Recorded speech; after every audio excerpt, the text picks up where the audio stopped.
Good morning everyone, welcome back to my channel to a new blog. আজকে রবিবার, বীভৎস গরম। এই আগে খবরে শুনলাম রবিবার মানে নাকি বৃষ্টি হবে। ভাবো, এখন বলছে সোম মঙ্গলবার বৃষ্টি হবে। আর এই কি ওয়েদার, বৃষ্টির কোনো লক্ষণ আছে? বীভৎস গরম আর বীভৎস ঘাম হচ্ছে। তার মধ্যে তো কাজের চাপ আরও বেড়ে গেছে। মীরা ফোন করেছিল, আসবে না, রান্না করে ও শরীরটা ভালো লাগছে না। এই গরমে শরীরটা ভালো না লাগাই স্বাভাবিক। এখন আমাদের শরীর ভালো লাগছে না বলে বসে থাকলে তো আর খাওয়া চলবে না। তাই আমি এখন অনেক কিছু কমপ্লিট করেছি। এখন আমার মেন উদ্দেশ্য রান্নাগুলো আগে কমপ্লিট করা। যেহেতু বেজে গেছে ঘড়ির কাঁটায় 10টা। যত গরম বাড়বে না তত আমার এই ঘরটায় কি বলবো, মানে গরম ভর্তি হয়ে যায়। এত গরম হয় সে চিন্তাই করা যায় না। দেখো আমি কেটে নিয়েছি এই যে পনির কেটে নিয়েছি, না পিস পিস করে পনির নিয়ে এসছে। গরমে কী সব বলছি, মাথায় কোনো কাজই করে না, গরম এত গরম। আর রান্না করার কথা মানে কি বলবো, মনে করলে আমার গায়ে জ্বর চলে আসে। সত্যি কথা বলতে আমার সব কাজ করতে ভাল লাগে, এটাই জন্য সবচেয়ে অশান্তির কাজ আমার। এখানে আমি এই যে আলু পটল কেটে নিয়েছি। যেহেতু আজকে রবিবার নিরামিষ, আমাদের একটু বাদাম ভাজা করব, একটু ডাল করব। আর চিপস কি কেনা আছে, আমাদের তো ভাজা পোড়া ছাড়া হয় না। আর এখানে আমি ভাত হয়েও গেছে, ভাত উপর দিয়ে দিয়েছি, একটা একটা করে করছি। আর ঘরেও কাজ কমপ্লিট করছি। এগুলো দাঁড়িয়ে থেকে করতে গেলে পুরো অবস্থা খারাপ হয়ে যায়। আর জামা কাপড়গুলো দিয়ে দেবো মেশিনে, দিয়ে চাপিয়ে দেবো পনির পটল আর আলু দিয়েই রসা করে নেব। রোদ্দুরটা জাস্ট দেখো, মনে হচ্ছে কি ফ্যান চালিয়ে ফ্যানের নিচে দাঁড়িয়ে থাকি। আর মানে কাজই করতে ইচ্ছা করছে না, কি পরিমাণ রোদ্দুর উঠেছে দেখো। বাবারে বাবা, বিভৎস বাজে অবস্থা। আর সেই পরিমাণ ঘাম হচ্ছে শরীরে। কালকের থেকে না গরমটা শরীরে খুব কষ্ট দিচ্ছে। এতদিন যে এত গরম পড়েছিল, কিন্তু সেই গরমগুলো কি হতো, বাইরে লু পড়তো, চোখ মুখ জ্বলে যেত, কিন্তু শরীরের এত কষ্ট হতো না। আর এই দুদিন মানে মারাত্মক কষ্ট হচ্ছে। কাল তো আমার অবস্থা পুরো খারাপ হয়ে গেছে, ঘেমে চুমে কি অবস্থা। তারপরে সেই মাথা ফাথা ব্যথা করছিল, চুল পুরো ভিজে গেছে, এমন অবস্থা হয়ে যায়। এই যে গামলা ভর্তি জামা কাপড় আছে, মেশিনে দিয়ে দিই। চলো আলু আর পটলটাকে লবণ হলুদ মাখিয়ে নিই। লবণ দিয়ে হলুদ দিয়ে মাখালে না, মাখিয়ে ভাজলে বেশ ভাজাটাও ভালো হবে, তাড়াতাড়ি। ভাতের হাঁড়ি উপর দিতে যে খেলাম সেঁকা, পুরো লাল হয়ে ফোসকা পড়ে গেছে, এমন সেঁকা খেলাম।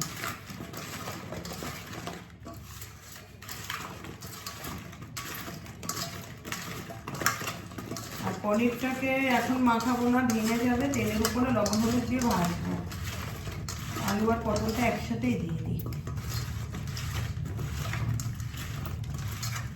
এখানে মশলাটা ভিজিয়ে রেখেছি, জিরে ধনের গুঁড়ো। তাহলে মশলাটা ভিজিয়ে রাখলে ভালো হয়। খুবই কম মশলা দিয়ে করবে, একদম লাইট করে। চলো বাদামটা আগে ভেজে নিই, তাহলে এই কড়াইতেই একটা কড়াইতে হয়ে যাবে রান্না বান্না।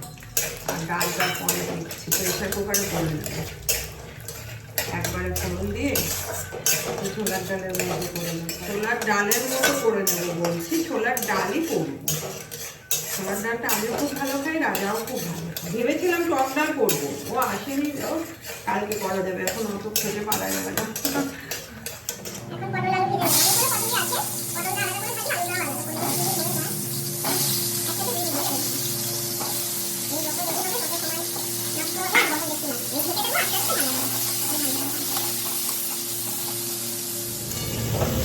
মেশিনে জামা কাপড় চাপিয়ে দিয়ে দিতেই হচ্ছে।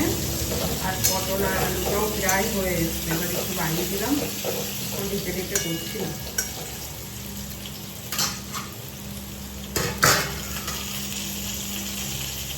এখন পনির ভাজা শুরু করে দিয়েছি। এই পনিরটা খেতে এত ভালো, আমাদের এই মধুমোহনারই একটা দোকান থেকে আনে। আগে মিষ্টি দোকানের পনিরগুলো কি জঘন্য খেতে ছিল। আর এইগুলো মনে হবে কি একদম হাতের মানে ছানা কাটা পনির, দুধ কেটে ছানা আমার মায়েরা করতো, সেরকম পনির, খুব টেস্ট।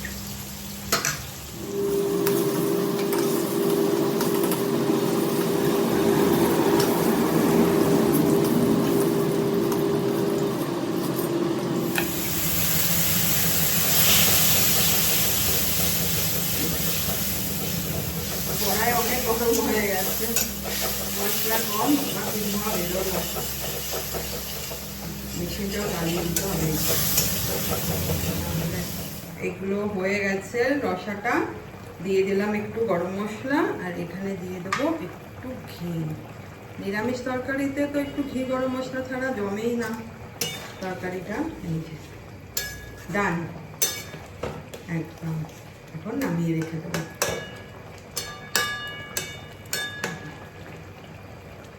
এই যে ডালও আমার রেডি, একদম অল্প করে করেছি, কেননা রেখে খাবার থেকে মাঝে মাঝে খাবারটা আবার টক ডাল করলে হবে, এই জন্য হয়ে যাবে। একদম ফোড়ন দিয়ে সিটি মেরে এখন একটু জাল দিয়ে দিচ্ছি। রান্না বান্না আমার কমপ্লিট। এখন আমি মেশিনের থেকে জামা কাপড়গুলো মেলবো, আর ওই মাসি আসবে ঘর মুছতে, মাসিকে বলবো বাসনগুলো ধুয়ে দিতে। এবার মাসি আসলে তো রক্ষে, না হলে তো কপালে বহুত দুঃখ আছে। রান্নাঘরটাকে পরিষ্কার করতে হবে, বাসন মাজতে হবে। আর মাসি বলে যায়নি আসবো না, কিন্তু গরমে শরীর খারাপ রাখতেই পারে। দেখা যাক, যদি আসে তাহলে করে দেয় আমাকে, সেই জন্য ওয়েট করব। আর 11:30 বেজেও গেছে, এখন আগে আমার ব্রেকফাস্ট হয়ে গেছে। আমি করেছি আজকে দুধ, মুড়ি, একটু ছোলার ছাতু। রাজার জন্য স্মুদি রেডি করে রেখেছি, রাজা উঠলে এটাকে মানে মিক্সিতে ইয়ে করে দেব। আর এই দেখো, এই গাছটার কি অবস্থা, এত জল দিচ্ছে, এত করছি, বাম্বু টেরিটা পুরো পেকে পেকে অবস্থা খারাপ হয়ে গেছে। এইগুলোকে পরিষ্কার আজকে একটু ধুয়েও দিই, আর এই পাকা পাতাগুলো ফেলে দিই। অনেকগুলো পাতা পেকে গেছে। পাথরটা তো ঠিক আছে, কিন্তু বেশ কয়েকদিন ধরেই দেখছি, টাইম হচ্ছে না। বাবা, তো ভিতর থেকে কাটবো নাকি টেনে তুলবো বুঝতেও পারছি না। অনেকগুলো পাতা, এমনিতেও নাকি 1.5-2 বছর মতো থাকে কিনা, তারপরে নষ্ট হয়ে যায়। আমার বৌদি বলছিল সেদিন গল্প করতে করতে, বৌদির ঘরেও আছে এগুলো। এইটিরই, তারপরে মানি প্ল্যান্ট কি সুন্দর ঘর দিয়ে উঠেছে। বিদেশে থাকে, লন্ডনে, সারাক্ষণ ঠান্ডার জায়গা, যেভাবে গাছপালা রাখবে সেইভাবেই দেখার মতো। ওদের ঘরে বারান্দায় যেখানে সেখানে গার্ডেন তৈরি হবে। আর আমাদের, ওরে বাবা যা গরম, আমার ওই গাছের অবস্থাই খারাপ হয়ে যাচ্ছে। চলো, পরিষ্কার হয়ে গেছে, এবার ভালো লাগছে, বেশ পাকা পাতা ছিল।